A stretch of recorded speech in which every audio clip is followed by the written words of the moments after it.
You're watching AM Agenda. Thanks so much for your company this morning. I'm joined now by the Shadow Communications Minister, Jason Clare, and thanks for joining us this morning. Morning, Dave. I want to start with the government's proposed changes to terror laws.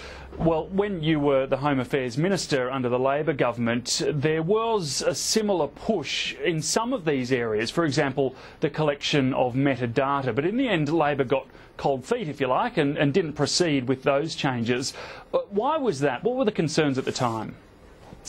Well, it's important that our law enforcement agencies have got the powers that they need, that they've got the right powers to keep Australians safe, and they use this information already.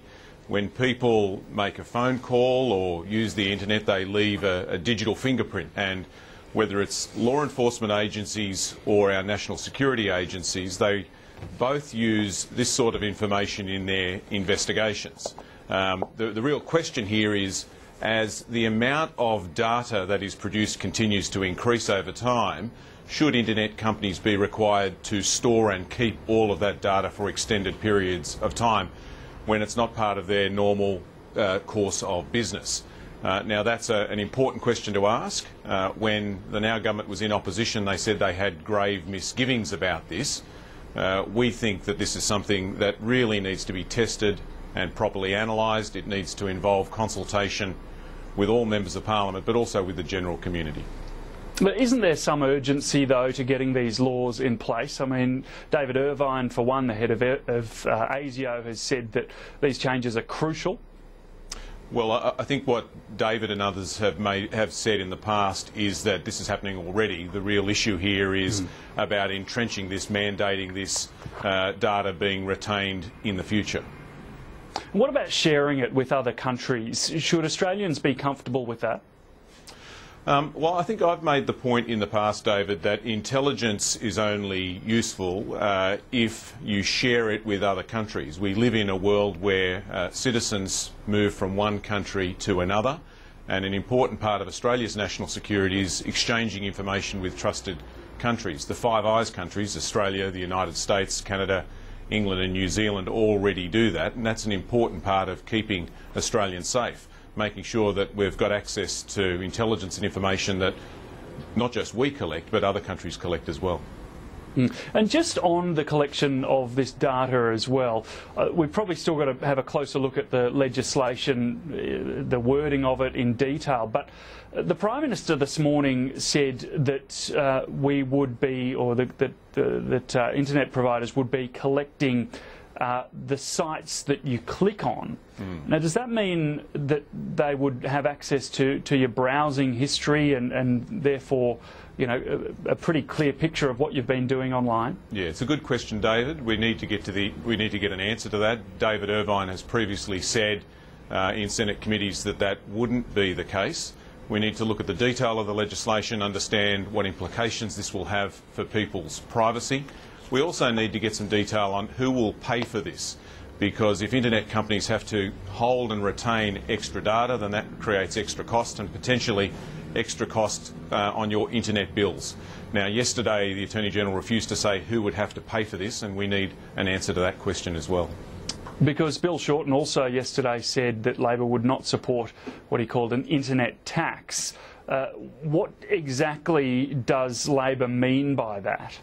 Well, at a Senate committee hearing, I think it was last week, iiNet made the point that retaining this data could add up to $5 to $10 per month to people's internet bills. So a key question here that's been asked, and I think answered when regimes have been put into place in other countries, is if companies are required to hold this additional data that's not required for commercial purposes, then who pays for it? Is it the government, or is it the internet companies who may pass that cost on effectively as a tax to their customers?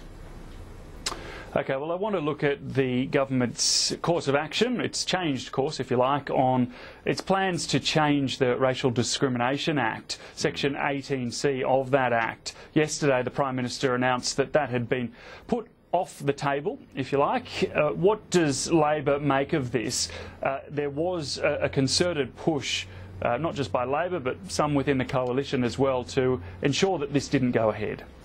Well, it's a great victory for people power. The rallies that we held right across Australia brought thousands of people together to say that we don't think this is the right thing to do, that it shouldn't be legal to offend or insult or humiliate someone based on the colour of their skin. So it's a great result for the people that came together right across the country to tell Tony Abbott and George Brandis that they were wrong.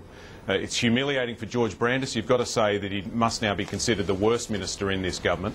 He's a bit like Mr Magoo, bumping into everything that he sees. He buggered up 18C.